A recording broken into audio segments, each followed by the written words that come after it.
Tantor Audio, a division of Recorded Books, presents The Boy in the Locked Room by K.M. Avery. Narrated by Daniel Henning. Chapter 1. My name is Ward Campion, and I talk to the dead. I'm a medium, given the so-called gift of being able to see and speak to spirits as a fun and exciting consequence of a severe arcanavirus infection about 7 years ago. The arcanavirus pandemic has been raging for just under 30 years, with no sign of abating and no cure, and it has left 7% of its victims, like me, with new arcane abilities. Maybe seeing dead people, or prognosticating the future, or being able to see the past by touching an object, or reading the mind or emotions of someone just by taking their hand. Another 6% ended up with fur, or fangs, or pointy ears, or some combination thereof. Elves, orcs, vampires, shifters, ghouls, and fauns. A regular mythological pantheon. It certainly made things a lot more interesting when you sometimes ended up with a faun as your local librarian or a ghoul as your car mechanic. I occasionally had a hard time understanding Rusty, since ghouls had a lot of facial laxity, but he was a nice enough guy, if a little funny smelling. Rusty was lucky, though. A lot of arcanids, NIDs for short, weren't able to find jobs, or at least not well-paying ones. Because human beings are nothing if not assholes, so they shun anyone and everyone who doesn't fit within a spectrum of normal. And NIDs definitely did not. Those of us who at least looked the same, more or less, as when we got sick were still generally employable, presuming we hadn't been driven insane by whatever so-called ability we woke up with. As for me, I periodically consult for the police on homicides, and I also take on private clients who have questions for their loved ones who've passed on, or need help finding valuables or legal documents. Sometimes they're looking to talk to long-dead ancestors, and that usually involves the assistance of Dr. Mason Manning, historian and orc. And also my boyfriend. I know people say you're not supposed to work with your significant other, but working together is how we met in the first place. I was hired to figure out what was going on in an old plantation house that was trapping the spirits of everyone unfortunate enough to die there. I needed to know the history of the house, and he was a historian, who also happened to be working as a gardener at the time. It's a long story. The point is, we'd figured it out. Well, Mason had figured it out. My best friend Beck and I just barely managed to break the spell and open the gateway for the dead to pass beyond. Most of them, anyway. Sylvia, otherwise known as Lady Sylvia Randolph, decided that she liked us. So now it's me, my cat, my orc boyfriend, his dog, and a century-plus dead ghost who likes to call me Nancy. I used to just work under my own name, Edward Campion, medium. But now that I've tripled, or 2.5, I guess, my staff, we needed a new name. Mason suggested the one that stuck. Beyond the Veil Investigations. We were doing terribly. And it was my fault. Well, okay. It was technically the fault of the evil sadistic ghost who tried to claw my spine out and put me in a fucking wheelchair 3 months ago, but I was the one who was no longer capable of doing basic things like getting into a car by myself, much less drive to a gig. And Mason was still working for his twin sister, Kydra, as a gardener, so I couldn't take any day gigs, or really anything too late at night if he had to get up in the morning, because then I felt terrible that he had to go do heavy manual labor on like 3 hours or less of sleep. Added to our scheduling difficulties was the fact that I'd just gotten absolutely slammed with more medical bills. see above about the asshole ghost trying to rip out my spine, and things were looking decidedly grim. I'd even recently started looking at job postings for remote IT work. And I hated working IT, even if that's what my degree was actually in. You know how it goes. You make choices based on what is marketable at the time, ignoring that little voice in your head asking if you really want to do that. Take it from me. You don't. But then you've got the skills for a job that you don't like and nothing else, and you end up despairing over the fact that you've set yourself up for a lifetime of drudgery and disappointment and shitty job ads. In fact, I was staring at one such post right now, trying to decide if it was worth dusting off my resume and adding in the last 5 years of managing my own website to try to get more than a couple of $100 a month coming in. Because while Mason could support himself, I knew he probably couldn't actually afford to keep feeding both of us, and Peveril and Alma, my cat and his deaf dog, even if his sister was giving him extra work to help out. So I'd also started thinking about moving back in with my Auntie Pearl. Not because I didn't want to keep living with Mason, because I really, really did, but because I was starting to feel like I was demanding all of his time, energy, and money, and not putting back into this relationship what I was taking. Pearl was the closest thing I had to a parent left, so she kind of had to let me move back in if I begged. I honestly probably wouldn't even have to beg. I would have to explain to her why I was moving out of my boyfriend's house, and I would have to explain to Mason that I was moving out of his house, and neither of those conversations would go well at all. So I didn't want to do that either. This should tell you just how shitty things were. I was almost 34 years old, about 30 grand in medical debt, and contemplating giving up my arcane career and moving back in with my aunt because it was a struggle to put on my own pants in the morning. When I'd gone in last week for an MRI on my spine, the doctor had suggested that I might want to consider antidepressants as a means of coping with the fact that I was probably never going to walk again, since there was no sign of spinal healing. Now, I'm not above taking meds when I need them. I already take a good handful on a daily basis, but I'm pretty sure that my problems right now are situational rather than biochemical. That, and I didn't have the money to go to the psychiatrist I'd need to see for a prescription. Yesterday, I told Mason to sell my Highlander. It was 6 years old and well used, so it wasn't going to bring in a lot, but it was something, and I sure as shit wasn't going to be driving it, apparently ever again. No point in having it sitting there eating insurance and tax money. I sighed heavily, staring listlessly at my email, waiting for anything at all to come in. Anything. I looked up at the clock on the shelf, an antique desk clock that had belonged to Mason's grandfather, Dom, who, although dead, was still a constant presence in the family. Mason's gran, Mariana, was a bruja, or witch, from the Dominican Republic who had come to Virginia and raised Mason from the time he was 8, because he was also a witch.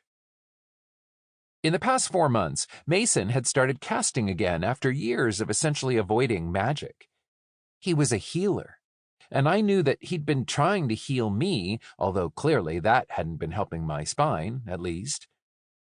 That said, his magic had definitely helped ease the persistent ache in my lower back and the muscle pains in my shoulders from having to suddenly use my arms as my primary means of mobility.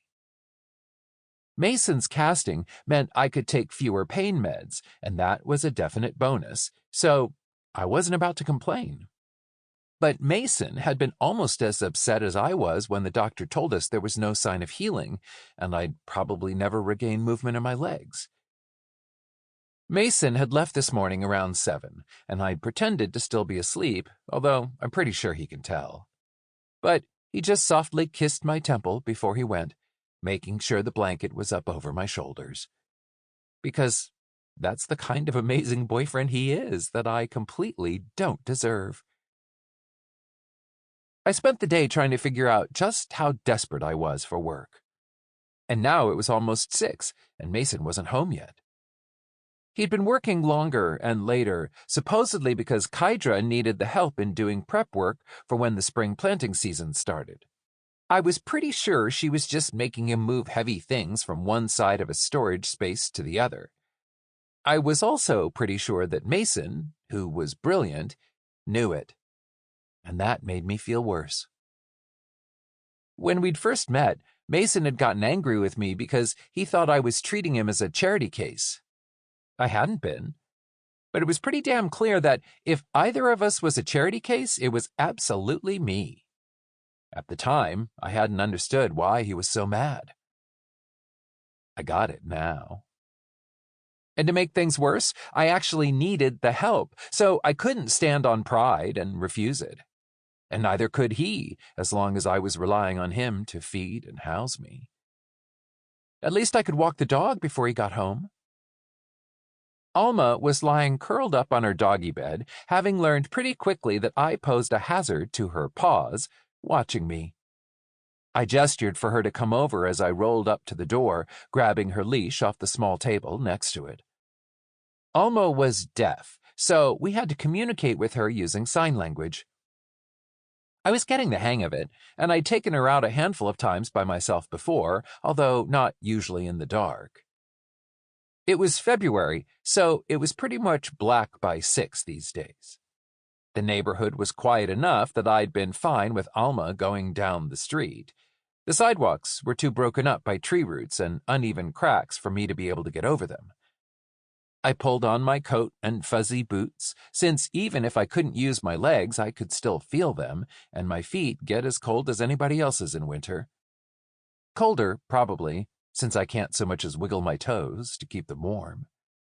I hooked Alma's leash to her harness and my chair before rolling my way out to the front door and down the plywood ramp Mason had installed not long after Thanksgiving when I'd moved in with him. We made our 3-block circuit quick, it was nearly freezing, and got back before 6:30. I fed her, then left her to eat her dinner. Still, no Mason.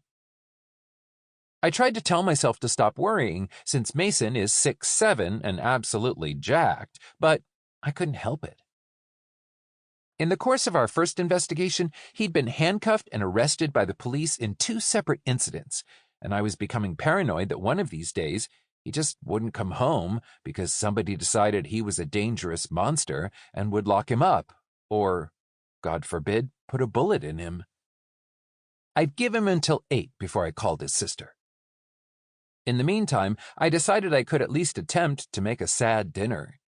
Bread, cheese, lettuce, tomato, onion, condiments, sandwiches, and chips were about all I could manage these days, since I couldn't actually reach most of the pots and pans.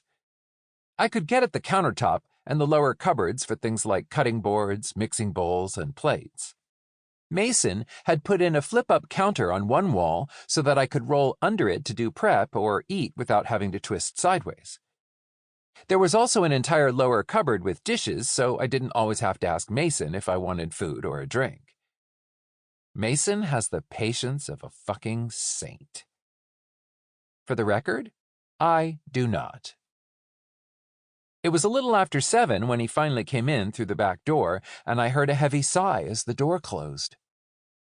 I chewed on my lower lip, feeling emotion pushing against the back of my throat because it was my fault he was so tired and overworked.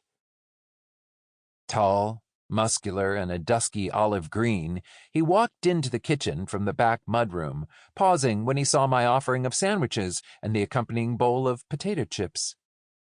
Although there were stress lines on his forehead and around his mouth, they smoothed a little as he offered me the twist of his lips around his protruding lower canines that was his tired smile. "Hey, you made me dinner." Only Mason would be kind enough to call this making him dinner. The smile I gave him back was weak. "If you want to call it dinner." "Can I eat it?" he asked, teasingly, crossing the kitchen in his socks to bend down and press a kiss to my forehead. "Yeah." I wasn't a great cook, but I wasn't so terrible that I would wreck sandwiches.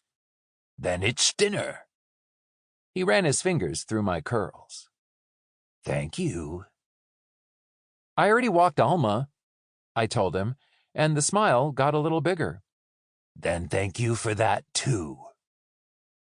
He picked up both plates and carried them into the living room, setting them on the card table that had taken up more or less permanent residence beside the couch.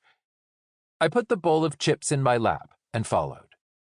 Reaching the couch, I put the bowl on the table, then flipped the lock on the chair so I could push myself up with one hand to scoot my butt to the couch.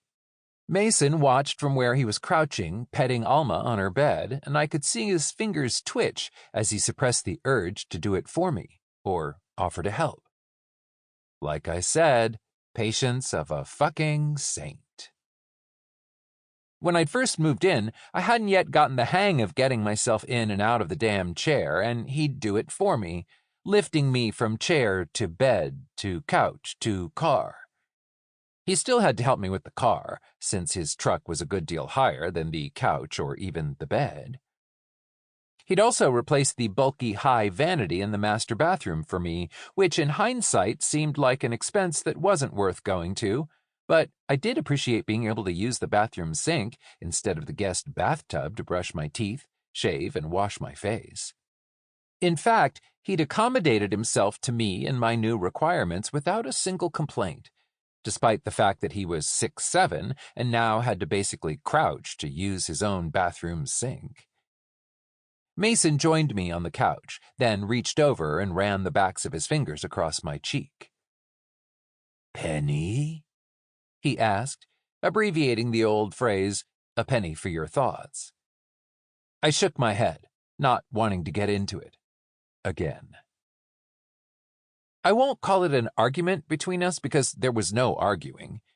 He seemed to be totally fine with changing his house, his habits, and his life to make space for me, and I was the one who was upset about it, even though it was me who benefited. He always just looked at me in utter confusion whenever I demanded to know why he wasn't angry at the fact that I'd upended his life. Mason sighed. Can I hold you? He asked, his voice softer than usual. I looked up, reading stress in the inhuman lines of his face, the set of his slightly protruding lower jaw, his lips tight across the exposed lower canines. I nodded, putting a chip back on my plate and pushing myself closer. I felt him shift, making room for me between his legs before he reached out and pulled me until I was nestled into him, my back against his chest. He was warm. Mason was always warm. And he let out another sigh as he rested his cheek against my dark curls. What's wrong? I asked, even though I was pretty sure I knew the problem here was me. Mason drew in a long breath through my hair. How can I help? He asked instead. Yeah, I was the problem. Suddenly no longer hungry, I stared down at my hands resting in my lap. Ward, please. I hated the pain I could hear in his voice, and I felt tears slipping from my eyes even though I tried to glare them into submission. I swallowed, trying to steady my voice. You do help, I told him, although I couldn't make myself meet his beautiful sunburst eyes, their dark irises studded with flecks of gold. I just hate being helpless. One arm pulled me closer. I know. I'm sorry. I shook my head. You shouldn't be. You're at least doing something. I'm just fucking stuck. I huffed out a breath. I can't take gigs that I can't get to, and I'm not going to constantly ask you and Pearl to drive me places. Mason was quiet for a moment. How many have you turned down in the last month? He asked. It was my turn to sigh. 6. I'd gotten requests for 8, One was a low-income family that I'd barely charged. The other had brought in a few grand, but it had been a simple check of some wording in a will, so it wasn't much. And how much would that have brought in? It's hard to say. Ward? I sighed again. Probably 8,000 or 9,000. He hummed softly. And you didn't take them because I was working at the time? I nodded. Then I think I should stop working for Kydra, he said, and I turned sharply. What? Mason shrugged. It's more than I make. If we really want Beyond the Veil to work, I think I should put my time here. You won't have to turn down gigs because they won't conflict with my work. They'll be my work. I stared at him. But it's February. Kai will have time to hire new hands before she needs to start getting into the thick of spring planting season, and we never meant this to be permanent anyway. I just didn't care enough when I lost my job at the university to really try. Now I have a reason to try. I felt myself tearing up again. I've done a lot of crying in the last 6 months or so, and a lot of it was because Mason is just so damn sweet, I can't help it. He pulled me closer, pressing a kiss to my temple. What do you think? What if it doesn't work? I asked. What if it does? He countered. Mason is the optimist in our relationship. You'd think that someone who regularly has to deal with people assuming the worst of him would be a bit more jaded, but not Mason. That's not to say he's oblivious to the way humanity works. He's very realistic. But he also has a lot more confidence in things working out eventually than I do. On the table beside the couch, my work email chimed. I turned my head and narrowed my eyes at my witchy boyfriend. Did you know about that? A smile once more twisting his lips, he shook his head. I briefly contemplated ignoring it, but curiosity, and a little desperation, got the better of me, and I scooted myself down the couch until I could reach the computer. Then I let out a squeak as Mason's big hands grabbed my hips and pulled me back. He nestled his chin against my head as I opened the laptop. The request was pretty standard, a woman asking about finding closure by speaking to her deceased father. What she didn't do was give me his name. This was a thing. People assumed that because I could talk to the dead that I was also psychic, even though that is very much not how it works. I can see and talk to dead people. I can summon them if I need to from beyond the veil, hence the name of our little business. And if things get really hairy, I can send them back, banish them. And when shit really hits the fan, I apparently can destroy them by tearing them apart metaphysically, although I've only done that once, and it pretty much killed me too. Fortunately for me, Mason had been there to pull me back. But none of that means that I have the ability to actually read minds or figure out people's names without doing research. Research is what I have Mason for. So, I guess I'm doing a little bit of digging then? He asked, reading the email over my shoulder. You mind? Not at all. I sent an email back, replying that I would be happy to negotiate a contract and date for the seance. Then Mason closed the computer and set it on the floor. Okay, dinner now, he reminded me, reaching out and putting my plate in my lap. With his other hand, he grabbed one of the sandwiches on his plate and took a bite. What are we on? The Frighteners. Mason was slowly introducing me to a variety of ghost movies, alternating between horror and ridiculous, cheesy comedies. We had a running list. We also had a tradition of not making it through movies, either because we got easily distracted or because one or both of us fell asleep. It usually took 2 or 3 tries to actually watch them from beginning to end. This time, it was Mason whose breath slowed and evened out, barely 30 minutes in. I didn't want to wake him, and I certainly didn't have the ability, like he did with me, to pick him up and carry him to bed, so instead, I snuggled into his warm body and let unconsciousness take me too. Chapter 2. The blond boy was standing on the edge of the river, staring into the water, his hand gripping what looked like a switchblade. I wondered if he intended to use it on me or on whatever it was he was staring at. "You haven't helped me," he accused, his voice sounding both angry and hurt. "I don't know how," I replied, "and I don't know where you are." He turned to look at me, and I could see that there were tears on his cheeks. He frowned, aging as I watched from about 10 to about 20. "You haven't helped me," he repeated. "I still can if you'll tell me how." He blinked slowly, those black eyes strangely intense. "They keep me in a room," he said, his voice tense. "I don't like it here. I don't want to be here. I want to go outside." He turned back to the river. "Do you know where you are?" I asked him. "No." That was not helpful.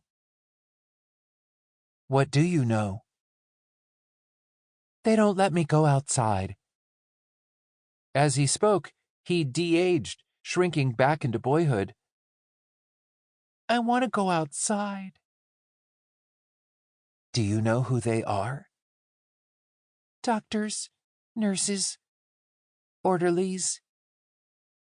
He held up the knife, turning his gaze from the glinting water to the glinting blade. "I hate them." My heart pounded in my chest. He was a patient somewhere. If he really was in his 20s, that would mean he'd been there for a while.